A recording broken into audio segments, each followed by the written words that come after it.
বিসির কথা বলো, FFWS বাংলাদেশের কথা বলো, সেই লেভেলের পারফরমেন্স যদি আমরা আজকের এই লবিতে দেখতে পারি আর আজকের সাইড থেকে ইট উইল বি অসাম রে মশাই।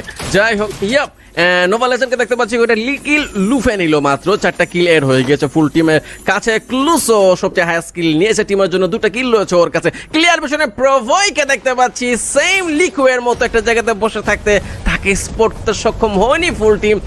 আর আজকে ব্লেডকে দেখতে পেলাম, হয়তো বা নকডাউন হয়েছিল, কনফার্মও হয়ে গেছে, রিভাইভ দেওয়ার চান্সটা একটু ক্ষীণ তার জন্য। জয় এক্স্যাক্টলি এন্ড এই মুহূর্তে কিন্তু দেখুন দূর থেকে রেড ক্লিফরা প্রেসার প্রোভাইড করছে, একটা 1v1 ট্রেড করেছে ফাহিম, খুবই ভালো একটা হেডশটে নক ফিনিশ করেছে। রাশিয়াকে তোলা হয়েছিল, সেই রাশিয়া আবার রিভাইভ পাবেন, তবে রিসোর্স কালেক্ট করতে কিন্তু কিছুটা আসলে এই স্নাইপার প্লেয়ারকে ওয়েট করতে হবে। তবে ইভোসদের এই ফাইটে শুধুমাত্র রেড হক্সই নয়, রয়েছে টিম নোভালি। ফাইটটা খুবই ভালো আছে ইলুশনিস্ট ভাই, তবে অন্যদিকে ইভোস তারা কিন্তু হাল ছাড়ছে না, তারা কিন্তু তাদের প্ল্যান মাফিক খেলছেন। রাশিয়া নামতেই কিন্তু ক্লুসোকে এই মুহূর্তে স্পট করবেন, ক্লুসো নিজেও স্পট করে রেখেছেন, ড্যামেজ দেওয়া হয়েছে, নক কিন্তু এখন পর্যন্ত নেওয়া যায়নি। রাশিয়া তার সেই শেষ মেডকিট, যেটি সদ্য রিভাইভ প্রাপ্ত প্লেয়ারদের কাছে একটি মাত্র মেডকিট থাকে, সেই মেডকিটটার ব্যবহার করেছেন। এই মুহূর্তে কিন্তু সিভাসকে দেখতে পারবো রের উদ্দেশ্য করে কিছুটা ড্যামেজ যুক্ত পাচ্ছেন। এই ফাইটটা যদি বেশি কমপ্লিকেটেড হয়, ইলুশনিস্ট ভাই থার্ড পার্টি এঙ্গেজ হওয়ার চান্স কিন্তু একে ড্রেনে সবচাইতে বেশি।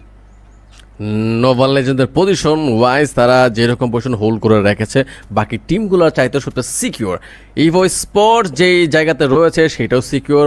মেইনলি এই দুটো টিম এখন স্টিল মনে হয় না ফাইট নিতে চাইবে একে অপরের সাথে, হয়তো বা অ্যাভয়েড করে উত্তম। তাদের পিনাকে দেখতে পাচ্ছি আর কিউর সাথে ফাইট এঙ্গেজ হয়েছিল, ফ্যালকনদের টিম হয়তো বা একটু পিছপা হতে চাইবে, নয়তো বা একটু কাভারে থাকতে চাইবে। এই মুহূর্তে টিম ম্যান পাওয়ার লুজ করা উত্তম তো হবে না ফুল টিমের জন্য, মাত্র ম্যাচের স্টার্ট, এখনো যদি ম্যান পাওয়ার লুজ করে লাগে ফুল টিম তাহলে অনেক বেশি প্রেসারে পড়ে যাবে।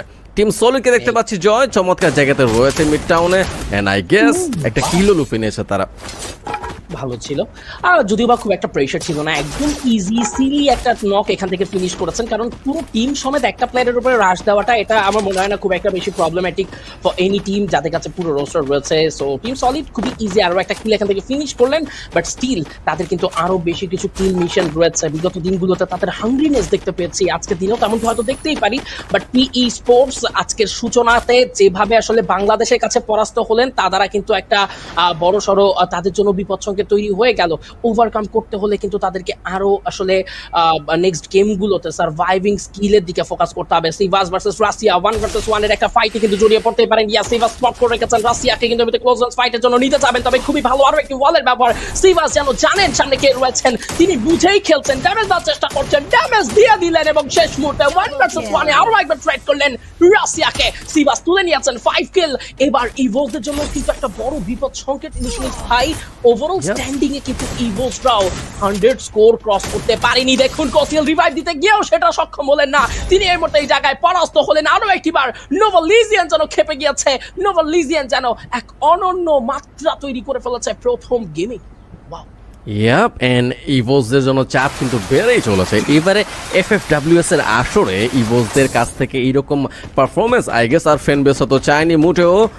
ইডাব্লিউসিতে যেরকম পারফরমেন্স তারা দেখিয়েছিল, ডিফেন্ডিং চ্যাম্পিয়ন তারা ইডাব্লিউসি এর, সেই হিসাব থেকে যদি আমরা এখন আসি তাহলে তাদের খেলার মান বলবো না, হয়তো বা স্টাইলে একটু কমতি আমরা দেখতে পাচ্ছি, একটু আই গেস ডমিনেশন আমরা দেখতে চাচ্ছিলাম এই লবিগুলোতে, সেটা এখনও দেখাতে সক্ষম হয়নি এই ইভোস টিম।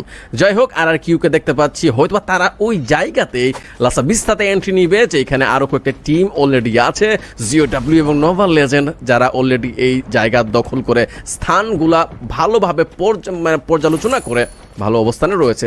সেই সাইডে যদি এই টিমটা এন্ট্রি নেয় তবে বিপদ 3টা টিমের জন্যই বাড়বে। এক্স্যাক্টলি, অ্যান্ড এই মুহূর্তে কিন্তু একটা ফান ফ্যাক্ট আমাদের সামনে হাজির হয়েছে। দেখুন RRQP sports go and team solid, এই 4টে দলের কাছেই কিন্তু 3টে করে বুইয়া রয়েছে, বাট নেক্সট বুইয়া অর্থাৎ চতুর্থ বুইয়া কাদের কাছে যাবে সর্বপ্রথম, সেটা কিন্তু একটা প্রশ্ন। FFWS গ্লোবাল ফাইনাল 2025 নকআউট স্টেজের আজকের দ্বিতীয় সপ্তাহের দ্বিতীয় দিন, এই মুহূর্তে কিন্তু কিছু FF টোকেনস এই মুহূর্তে কিন্তু আদান প্রদান চলছে, তবে ইভোস স্পোর্টস #11 এ ওয়াইপ আউট হয়ে গেছে, অ্যান্ড ফ্যালকন, এবার কিন্তু ফ্যালকনদেরকেও দেখতে পাচ্ছি এখন পর্যন্ত কোনো ফাইটে কিন্তু তারা জড়ায়নি, তবে সময়ের সঙ্গে সঙ্গে কিন্তু ফাইটেও এঙ্গেজ হতে হবে, কিছু ফাইট করতে হবে, কিল অ্যামাউন্ট সিকিউর করতে হবে, তো সেই চেষ্টা থাকছে। তবে দেখুন এক্সপেকটেশন যাদের উপরে বেশি বেশি থাকে, ইভোলসদের মতো টিম, পিই স্পোর্টসদের মতো দল, এরা যে আর্লিয়ার এলিমিনেট হয়ে গেল এটা কিন্তু যথেষ্ট সারপ্রাইজিং একটা টপিক। তবে জোন সার্কেলের কমপ্লিট বাইরে রয়েছে hotshot and clear vision E sports. কি বলবে ইনফিনিক্স ভাই এদের এই স্ট্র্যাটেজি নিয়ে?